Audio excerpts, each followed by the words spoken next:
Hello, everybody. Good morning, good evening, good afternoon, depending on what time you are listening or watching this. You are welcome to Business Garage. My name is Sharon Tumsime, and I am your host today. Business Garage is part of Worship Harvest Ministries. Worship Harvest Ministries, a movement of the gospel, discipleship, and mission. We exist for the purpose of catalyzing spiritual, social, and economic renewal in our immediate communities, and as a result, the world. And what do we do at Worship Harvest? We plant life-giving, disciple-making, community renewing churches. So if you were wondering, yes, it's a Christian organization. Followers, lovers of Jesus Christ, our Lord and our Savior. And what do we do at Business Garage? We resource kingdom businessmen and women to go out there and do great things, attempt greatness for Jesus, really to bring more people into the knowledge and purpose and love of Jesus Christ in the marketplace. That's what we do at Worship Harvest Ministries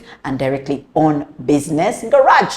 And today we are going to listen to another person who I'm sure will challenge you. So please don't touch that dial, don't change, just tune in, forward this to somebody so that they can be blessed as well. And so, like I said, we have an exceptional man, a man with a powerful story, a great sense of humor. He's a father, he's a husband, he's a discipler. He loves everything business, and he loves money as well. And you know what they say about money? If you love it, it's going to love you back. So we're going to hear how money has loved him back. But above all, we're going to hear more about his business story. He loves people, he loves to help people and see people's lives transformed. He is the managing director of the fastest growing microfinance in Uganda, maybe East Africa, maybe Africa. I didn't check, but I suspect so. And that is Goldmine Finance. He's been doing business for over 10 years, if I'm not wrong, yeah? And more, and we are counting because he only just began. And so we are privileged to have with us today. And today we're not at Worship Harvest Ministries, we are at Goldmine Finance, one of their numerous branches. Apostle told us that we should have at least 127 of something. I don't know if Goldmine has chosen 127 branches, provinces, and they've chosen branches because they are well on their way. The last time we talked to them, they had 2 branches.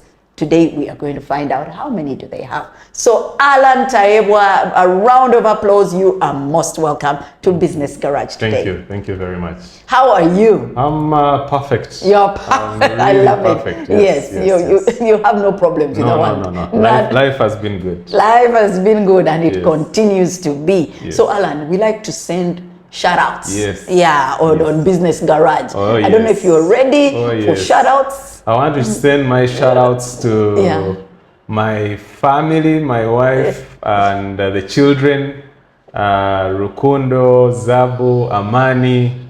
I also want to send my shout outs to my Goldmine family. Wow. Yes. The Kabaragala team, Tinda, Nakawa, and of course the gold miners, the ones who we serve, the ones who exist because we are. I really send you our shout outs, and of course everyone else out there, Happy New Year. Happy New Year. Yes, it is good. It is good. I like that you started with your wife. We've had some people who forgot their wives on the show, but you're not that guy. So it is good. It's good that you started with your wife. And so we send her greetings. You know, behind every successful man. Yes. It's not a lie. It's true, Yes. And she's also a gold miner. She's also a gold miner. Wow. So she's on many fronts. She's on many fronts. A part of your life. That is beautiful. That is amazing. The other day we were, on one of the Business Garage BLN calls, and they encourage people to have family businesses. Yes. So more power to you, Allan. Thank you. Yes.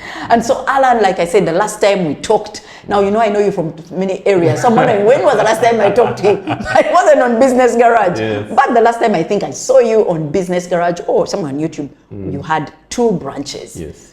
When did your business start? How many branches do you have? If you don't mind, how many people do you have? Just for that person that's tuning in for the very first time. Yes. So our business started right after university in 2011, in August. Yeah. That's when we started our business at the hostel, not hostel, but at one of the commercial section of Akamwesi. Yes. In Nakawa. Yeah. In one room. That's where it started. And so from there we started expanding to more than one room, to 2 rooms, to 3 rooms. Yeah. And then we eventually took on the basement, the ground floor. Yes. And then that's when we got the confidence to start scaling. Yes. So last year, but one, we had always had a dream. We'd always had a dream to scale. Our vision was really to branch out, to scale. But I think we let fear take on a part of some years. And because of that, we delayed a bit to open branches. So we opened our first branch in Ntinda in 2023. And our second branch was in 2024. Last year, which is Kabalagala. Yes. Yes. So far we have 3 branches. Wow. Yeah. But we have a dream of scaling and going outside the central region and going into the towns out of this region, and then eventually out of Uganda. Out of Uganda eventually. Yes. Yeah, that is exciting. Congratulations. Thank you. On branch number 3. Yes. And since you say 2023, 2024, now we're in 2025, Yes. no pressure. Yes. I'm just saying. Oh, yes. Who knows? Who knows? Yes. So you keep talking about we and we and we and we. Yes. And so I'm thinking in 2011 when you started. Yes. It was just Allan. Yes. It was just Allan out there to make money, probably to pay rent. Yes. I don't know what it was, but that's where you were. But you have managed to transform. Maybe 10 years later, your mindset has completely changed. I'm sure you have grown into another person. Yes. So today we are speaking to you now as Allan, the MD, the CEO, really. I know you don't like to be called CEO, but really, that's more or less it. But that mindset of the MD, because many times we've seen many business owners, I'm sure the people who started with you, who are in microfinance, who are still in the same place you found them. You've bypassed them, you're here, they're probably still where they were, and several other businesses. So today I want to just dive into the mindset of a CEO.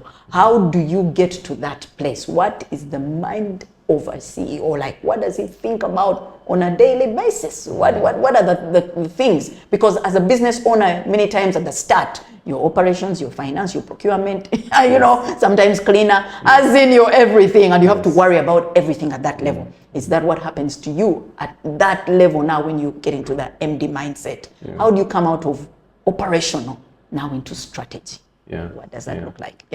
So I think the whole idea of a CEO is majorly envisioning and strategizing about how to create the picture that you have gotten in your mind. So I think majority of the time, I think that's one of the critical areas of leading an organization, because you're leading them somewhere. You're walking at the front. Imagine but that front, it is not visible physically. The front is in your mind. So it's a picture you're constantly painting to your team and to your maybe shareholders and to your board that has got numbers to it. It has got a futuristic feel that no one else is able to see. So that's, I think, one of the core ideas or core principles of a CEO, of a leader of any organization. Now, the difference is how to balance, because when I was starting out, I had a dream, a vision that probably was not even clear enough to me, but it was just a dream. And I think that's where we all start. The dream, however, is made alive by the small steps that are taken to begin to realize that dream. So while I was still in my mind, dreaming, I had to survive. I had to make the first step. So that's the operation, because I had to be everything: the accountant, the admin, the loan officer. Do you understand? I was everything, going everywhere. Now, I think for me, that was the beginning. That's what we call operational. Yes. Now, many times we could get stuck in the operational and forget that we had a dream. We are still chasing. Yeah. That's number one.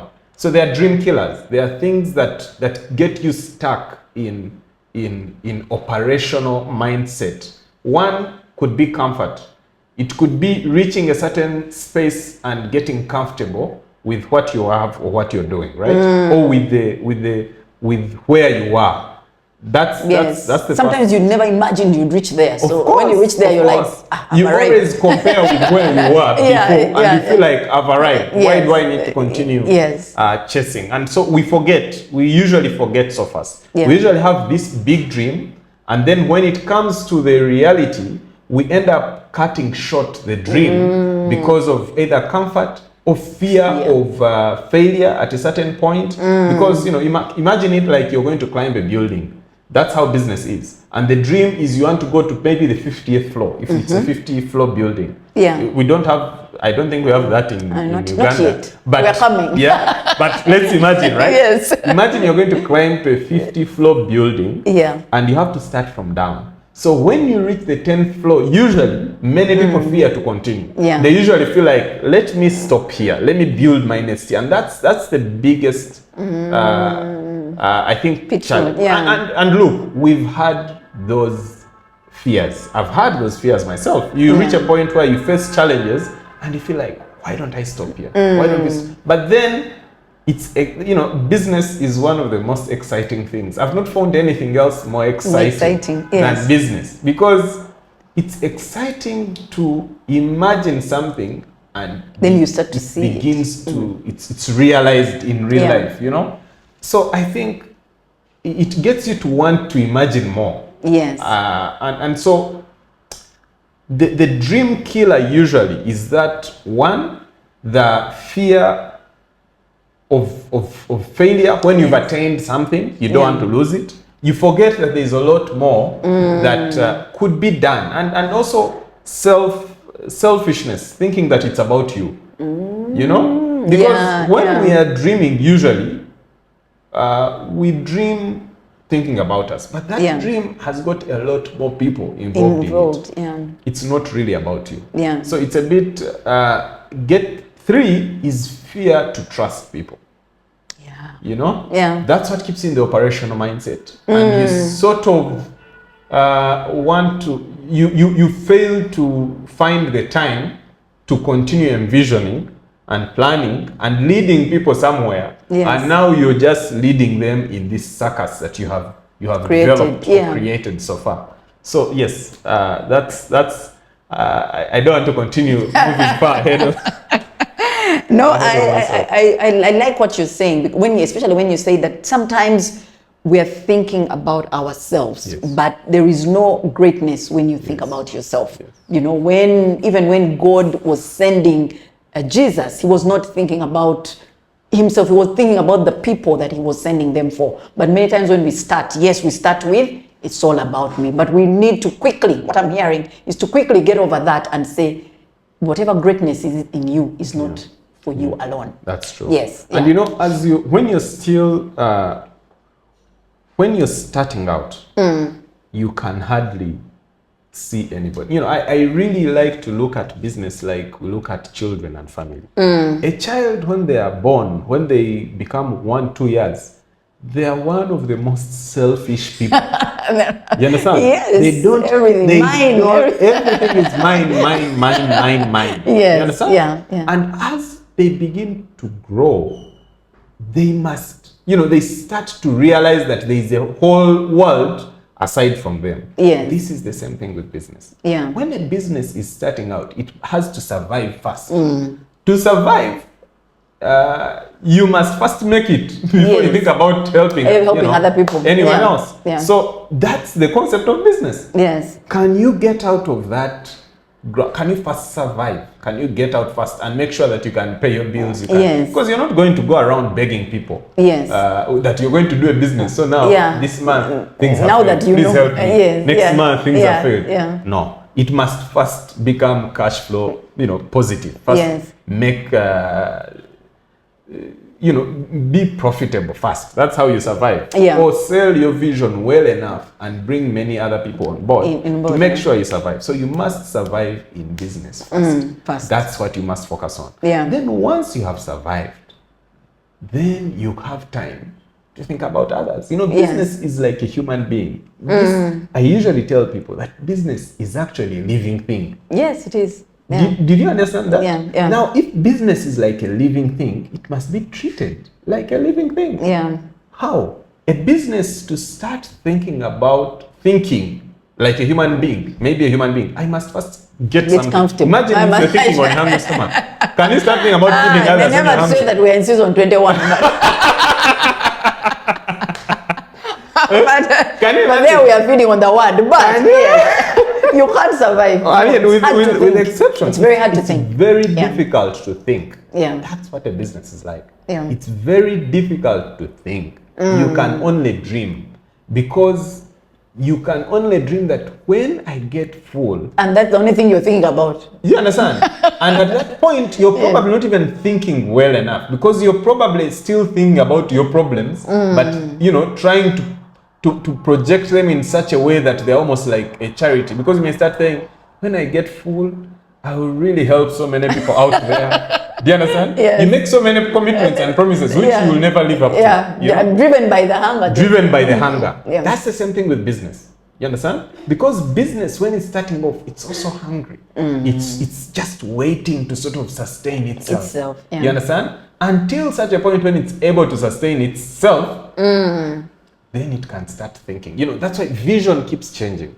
The goal keeps changing. As you advance, as you grow, as you age, as you get to know much more than you know, you keep refining your vision until such a point when, even if whatever level you get to, you will see differently. Yes. Okay? When you're going to fly anywhere, you keep seeing different things depending on the level you're at. Yeah. And that's what vision is about. That's what leadership is about. Until such a point, I believe that you will reach a point as a leader where you feel empty and someone else must come and take it on and carry on, because they are able to see further. A lot more now. A lot more at that point. Yeah. Yes. So what you're saying is that a CEO must always be dreaming bigger. Yes. Because what you're saying is people who stay thinking small, that's why I never grow. Absolutely. I have latched onto this one thing. I've reached it. Absolutely. I have stopped thinking. One of the things that personally I enjoy to do is to think. In fact, I would tell I was having a conversation and I would tell my wife that if I woke up early morning and just thought for 2 hours, I don't need to work. I don't need to do anything, because I feel alive. Yes. I feel like that's the point. That's the time I have worked. That's what I feel.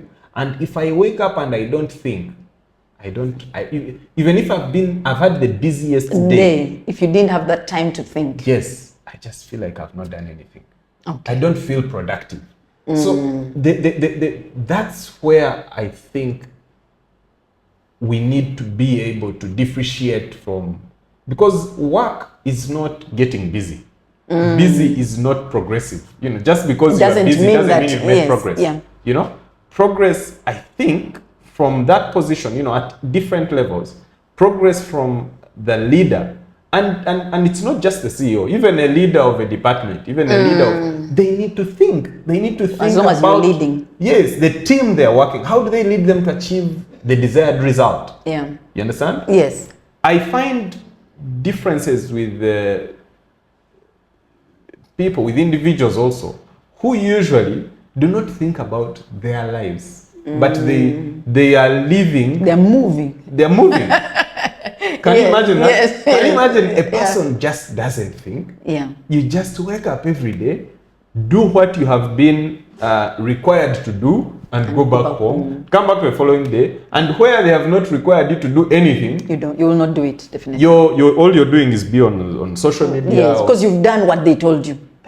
That's really not. It's dangerous. It's a very dangerous way to live. Yeah. Because you will, at some point. Yeah, because you're living according to someone else's plan. Yes. Yeah. And when their plan for you is done, You have nothing. You still live according to someone else's plan. The next person. Yeah, the next person. You know, the one who has designed social media for you to and me to consume. You continue. And you know, that's the wrong mindset. That's the wrong mindset. I think for me, if I were to advise anyone, it's just to sort of enjoy thinking positively. You know, sometimes people fear to think. Because you just find all they think about is problems and issues, and it's really a very dark place. You'd rather not go there. Yes, but yes, yeah. I don't know. You know, I actually find it difficult to think negatively. I don't know how to think negatively because I enjoy that space. I don't understand how you're not going to bring negativity there. And I bring in negativity because that's draining. Yeah. So for me, I would really encourage not just CEOs or leaders of organizations, because I think everyone is a leader. Should. The fact that you're leading your life, you lead yourself first. You need to lead yourself first somewhere. Yeah. Yes. You know, then you can begin leading others. That alone, I think, is a form of leadership and self-sustenance in a way.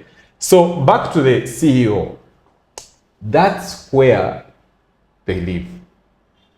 A visionary, you create a picture that you must then begin to give to the team, to people, to customers. Do you know even customers are part of the team? Yeah, they have to buy into whatever you're telling them. They must buy in. They must be, and then it must be visible. You must walk the talk. You don't just talk and expect that things are going to happen. Yeah. No, take small steps. Take small steps. We have a much bigger dream than probably even what is existent. Yeah. And that's, do you know that dreaming is free? I know.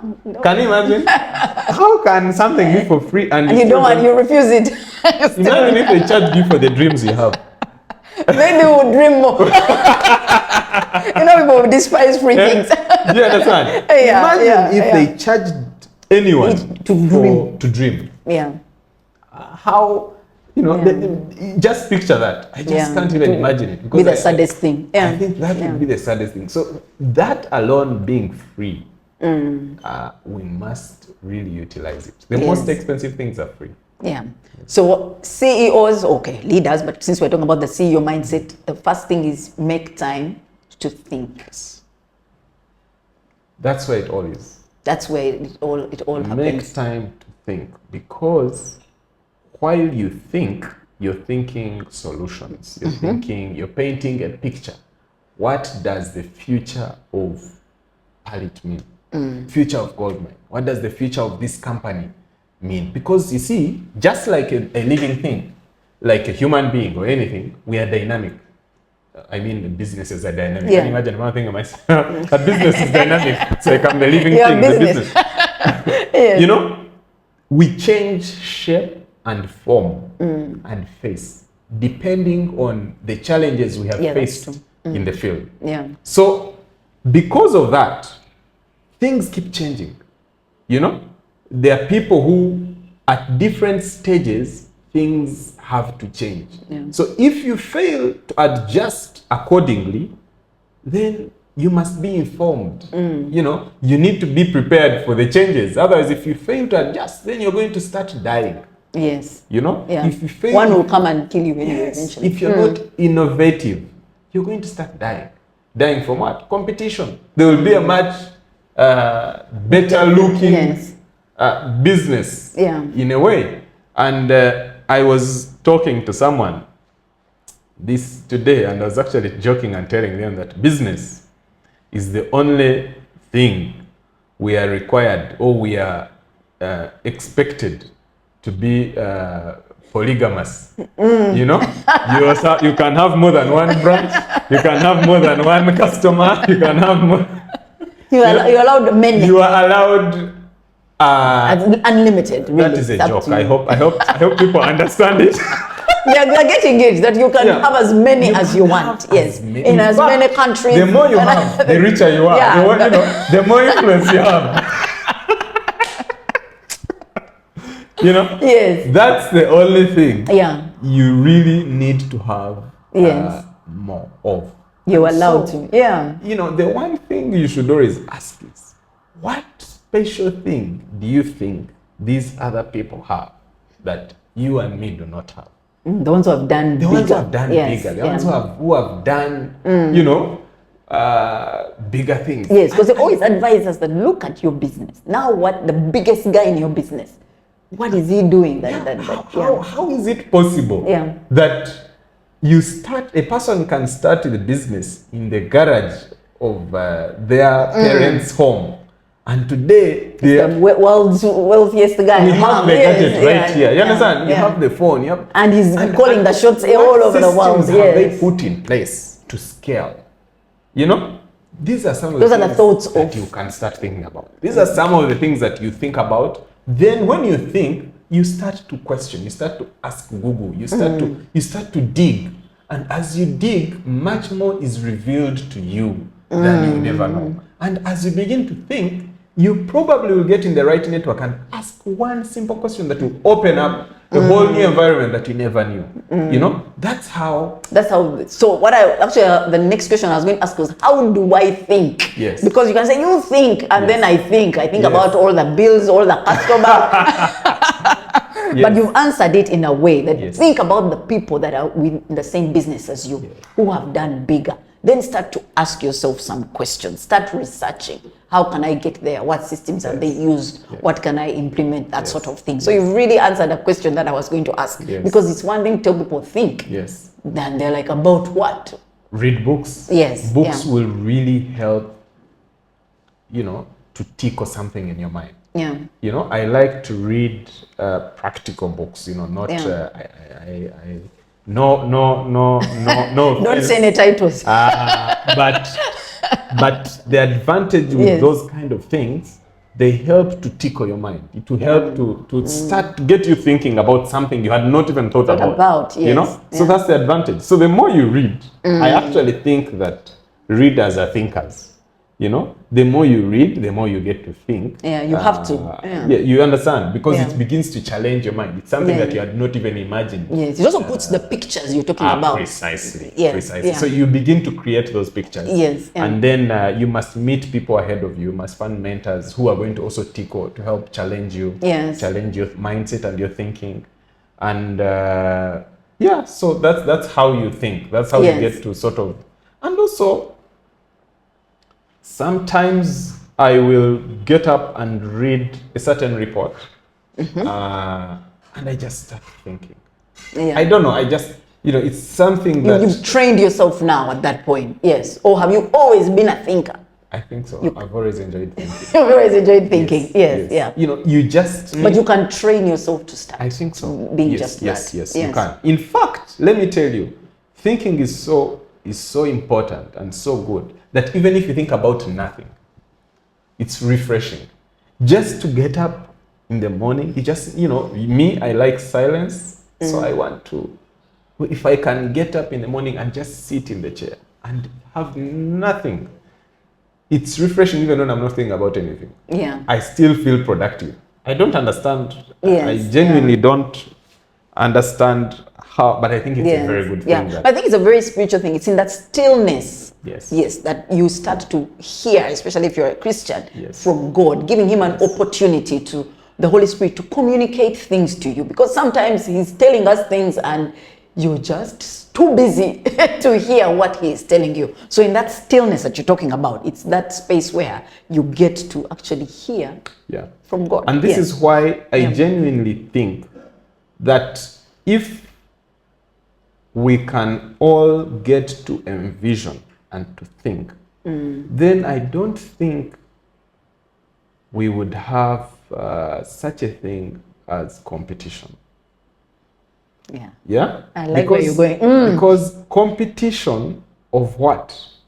You do not see what I see until it has either come to life or until we have put it out there. But I am continuing to see more. So what I have put out, that's as much as you have. That's as much as you have. Yes. So how are you many people like to copy other people's businesses and run with that. That's a short-term mindset. Yes. Because if you copy the business, you better be able to dream some more. Yes. It's like following a person who you don't know where he's going. Yes. Yeah. Do you understand? So you'll have to you at his pace. Yes. The guy you checking for. have to follow his pace until you cannot follow anymore. But can I copy and then start dreaming around that guy? Well, I can copy his idea. Allan has a good idea. Then I start to dream. Is that? Yes. But you're not going to be competing. Yeah.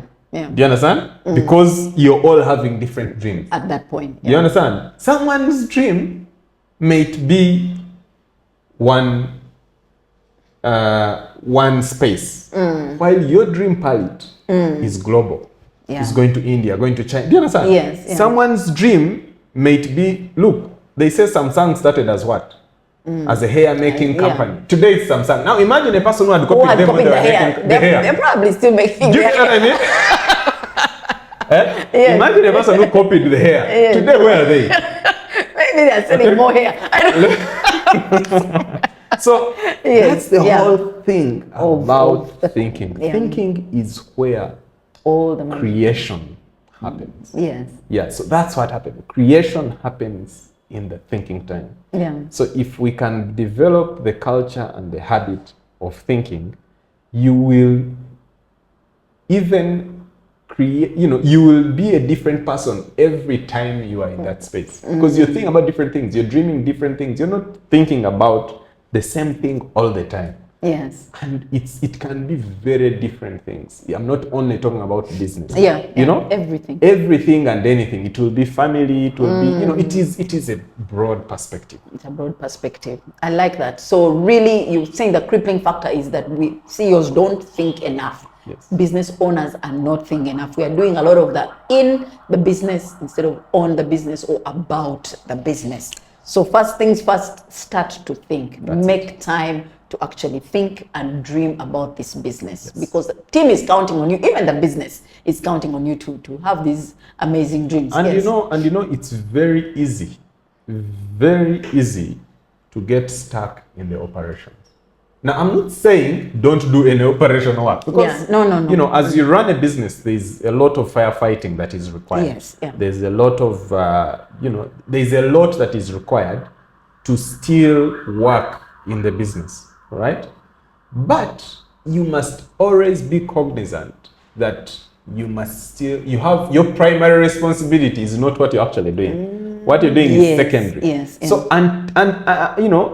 until that point, when you know that this is actually your primary responsibility, then you will always pull back or pull out and still focus on your core, which is envisioning, which is because I'm not saying thinking is the primary thing, Yeah, but it's an important part. It's one of the most important parts of running a business, because you must always withdraw at certain points and think and plan and come and try to paint the picture back to the team to see, to then run with so it. that you can now challenge that picture that you have and fine tune it and improve it into a very good product that you can then implement in the business. Yeah. So I think definitely, and you're not the only one who's required to think. It's not like as if the others shouldn't think. That's why I say that whether you lead a department, because even them, they're required to think. So I think as a CEO, like we would say, everyone is a CEO of their life.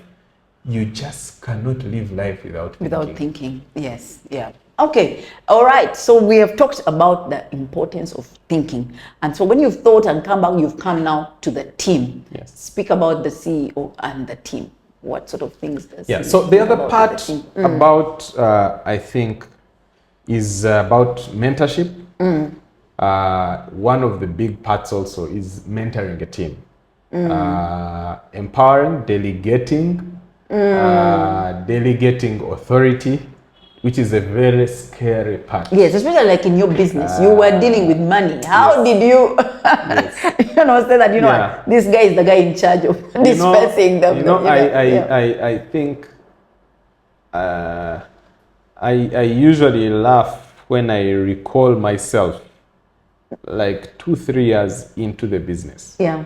because I remember when we recruited our first staff, and I feel embarrassed even thinking about how the kind of boss that I was to them, you know. And even the second, even the third, it's really... Tell us a little bit. Tell us one scenario, one funny one. You know, when you're just starting business, it's difficult to trust.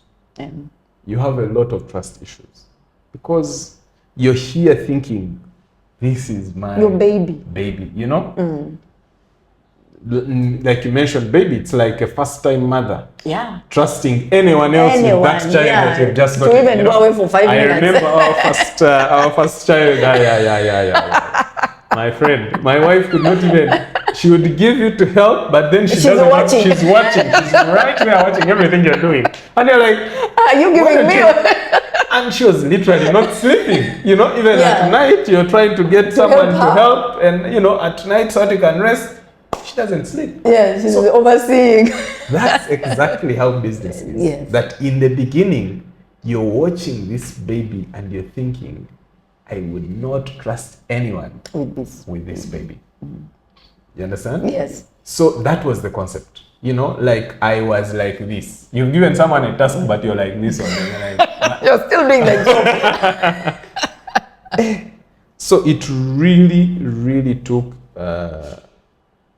I think a lot of learning, a lot of talking to mentors to understand how is this thing done. Because you end up finding yourself delegating, but you still doing the work. So you've not done anything. So what have you done? And yet, I never understood why it was that way. Because there is a huge advantage in delegating and in dealing with people. People are actually honest.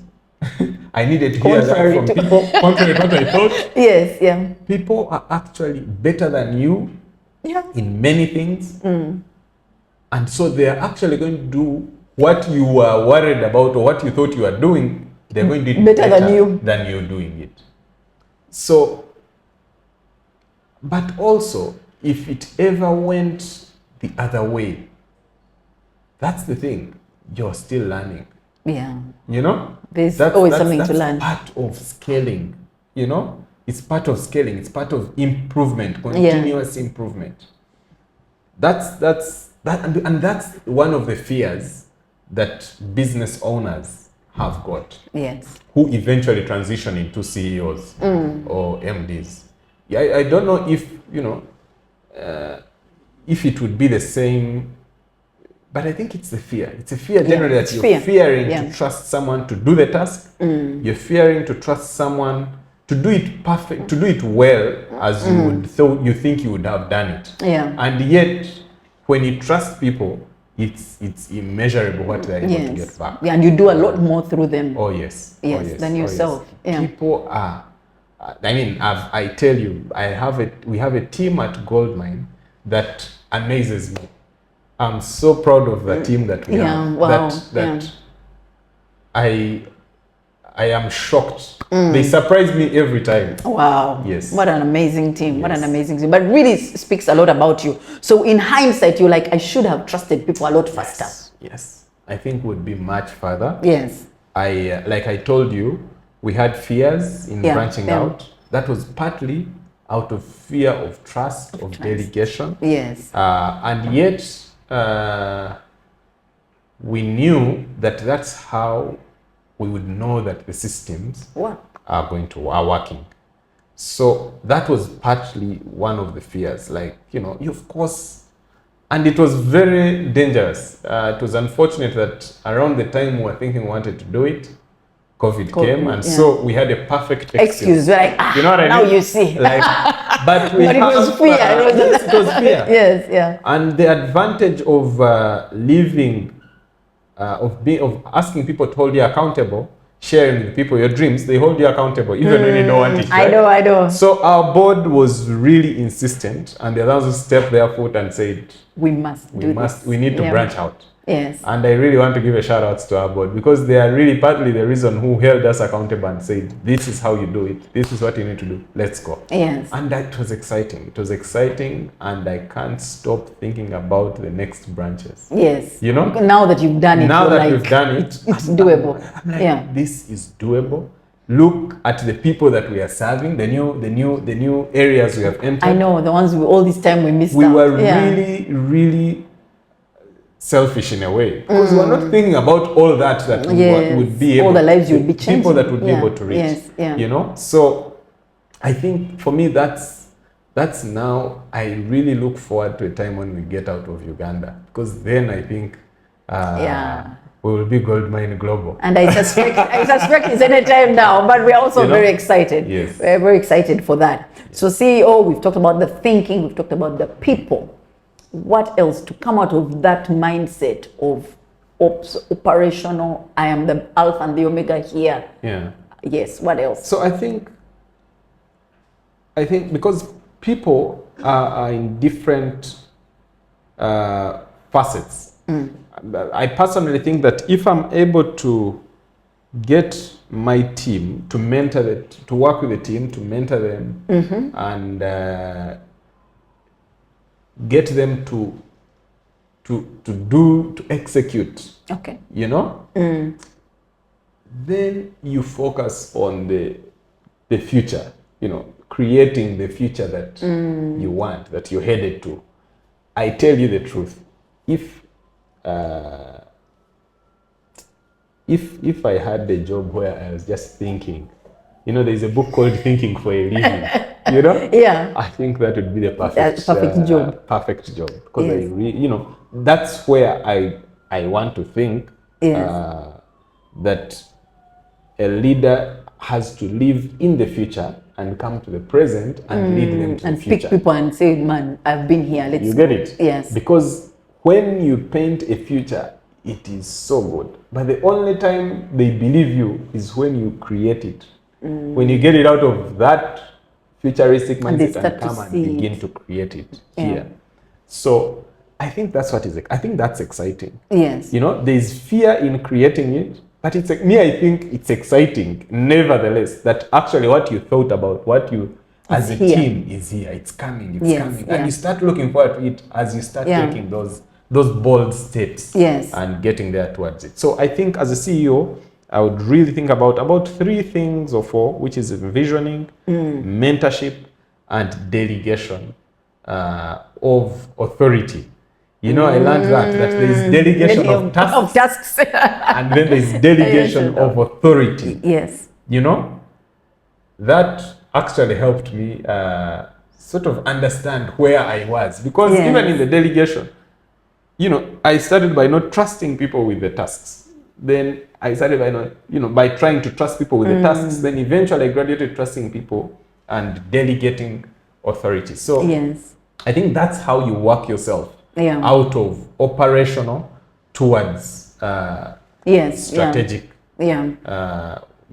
Yes, because like maybe I'm just imagining the next branch, you probably want to be the one to think about the next place for it. Yes. Because now you have empowered your team to start to think like you. So they will start to also think, by the way, boss, I think we should go to this place. You'll be like, I hadn't thought about that area. Are you sure? Because you've now empowered them to also even think. now, exactly. We don't, we have certain guidelines for where we want to set up. We want to set up. We have, again, with the guidance of not just me. You know, this is the beauty of working with people. People are amazing.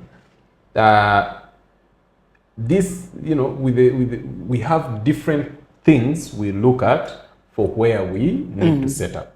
So I may be thinking, I'll tell you, for example, I was never thinking about the places where we've opened branches. They were never my You were not the one who came choices. up with them. No, I was not the one. Yes. You know, but as we dug through our data, as we got some more research, we realized it was speaking a different story from what you were. From what I was thinking, or what I was dreaming, and I had to. There's no way I could have said this is what I think. But you had to call the people on board, because imagine if you had gone in your small room. Absolutely. You just say that we are going, and then you're like, this thing doesn't make sense. Yes. Yeah. So I like that, and you remind me of that verse which says, all power and authority has been given to you. So go out. Even God and Jesus did the same. They didn't say that, you know what, I'm God, I can do it myself. He said, let me give you the authority to go out and do this thing as well, and look how how far and wide the gospel has continued to be spread. There's still more room, but just because of delegating the authority and allowing the disciples to go, and they did the same thing. They also did the same thing to the next person and the next person. So I like what you've said about the CEO. Your job is to delegate authority.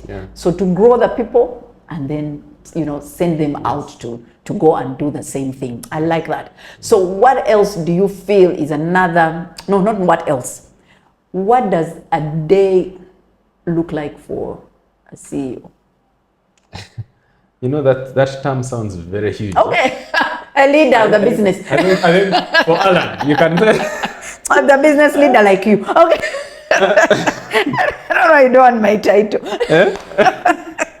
Why are you jumping? The day is. What should it look like? What are the things he's looking at? What numbers does he ask about? What sort of thing? Yeah. So I think for me, apart from waking up first and thinking quietly alone. Actually, that's my first. Like I said, if that's all I could do, I would do just that, and then I get back to my. So for this guy who's obsessed with operations, but then you're like, no, we need you to think differently. From that, we have a lot of meetings. It's really, the day-to-day is majorly about meetings with my team, with customers, with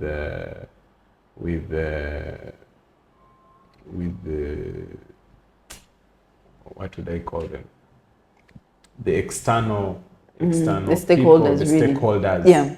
That's actually most of my day. Sometimes it involves trainings of the team, the managers, on different things, even for myself, on values, on vision, on mission. Sometimes it involves different other training needs that we've identified and gaps within the organization. And I mean, like I said, it could even be envisioning. Yes. So the day is majorly around that. But what do I do when I personally, when we get up, I will always look at certain reports, a dashboard of how performance for probably that day or that month, and I look at different data points. That's what I always do. Now that we have branches, I'll look at the different branches. Come on now, because it's nice to have branches. I'll look at the different branches. Yeah. I may get on a call with some of the managers. Yeah. We may look at the targets, the performance. We have a temperature that we are always assessing to see how close or how far we are and how I can support them in helping them, or what challenges they are facing. Yes. That's what majority of the day is meetings, firefighting, because they're usually on the spot issues that could be going on. Yeah. And those are things that I'll spend the day doing. The day doing, yes. Meeting different stakeholders, training, and engaging the team. Yes, as opposed to before, when you were checking the, who is calling me for a loan before. It's so bad. Yes, yeah. I used to be receiving calls almost every 2 minutes. And I was thinking about it some time back, and I thought, what happened? Because I used to receive calls, and by the time I would get home later at the end of the day, I would not want you don't want to hear a phone ring, because my head would literally feel pain. Hot. Now I don't know, I can count the number of phone calls I receive. In line with that. In a day. Yes. So I think that's what happened. Yes. So as opposed to the conversations with the customers directly about their daily needs, if you're talking to a customer, it's at another level also. It's not a case of I need money or whatever. It's a case of, give me some advice in something like this. So the conversations also change at the end of it all. At the end of it all. I like that. I think that sort of helps someone, I hope, put into perspective. What sort of conversations are you involved in the whole day? And I'm hearing that more of your conversations are with the team as opposed to the client. Because you're saying we're training, we're learning, we're discussing this. So more time is spent with the team as opposed to out there. And when I think about Jesus, he spent more time with his disciples than with the multitudes. Most of the time he was just equipping his people to go and just be and just be amazing out there. But he spent a lot more time because he knew that these are the guys that are going to run with this thing. So I better invest as much time. And that's sort of what I'm hearing you saying, that's what an MD or, comes out of operations more into really these conversations at a high level strategy. And our listeners, our viewers, thank you so much for tuning in. We never like to leave without giving you an opportunity to give your life to Christ. You've heard us making so many references to Jesus because that is where it all starts. Our forefather Abraham was a businessman, and the business principles that we see these days, many of them come even from the Bible, but it all starts with the one that gives you the real purpose, and that's the one that created you. Just like your business is run a certain way because you created it, even you have a creator, and he's the one that can really give you all these dreams and give you a life of purpose. But it starts with entrusting everything to him, entrusting your life, and that's the most important decision you can make. Allan has talked about tax, but the most important decision, I believe, is giving your life to Christ. And if you'd like to do that today, you can say this prayer with us. Say, "Dear Lord, thank you that you love me. Thank you that you gave your very best for me so that I could have life in its fullness. And today, I ask that you forgive me for all my sins. Come into my life, turn it around, be my Lord and Savior for the rest of my life. In Jesus' name I've prayed. Amen." So if you have just said that prayer, you are born again, and we would like to hear from you. So please do call us or send us a message on this number. Say, "I gave my life to Jesus Christ" on Business Garage. The number is +256 775 642 449. Let me repeat it. +256 775 642 449. The pastor at the end of that line will connect you to a loving church family, celebrate with you, and then tell you the next steps. So from all of us here at Business Garage, we know that you have learned a lot. So go out and be a blessing, because you've already been blessed with every spiritual blessing in heavenly places. Until next time, you can join us for Garage at any one of our locations around the world, 140 plus of them. But until next time, bye-bye from all of us.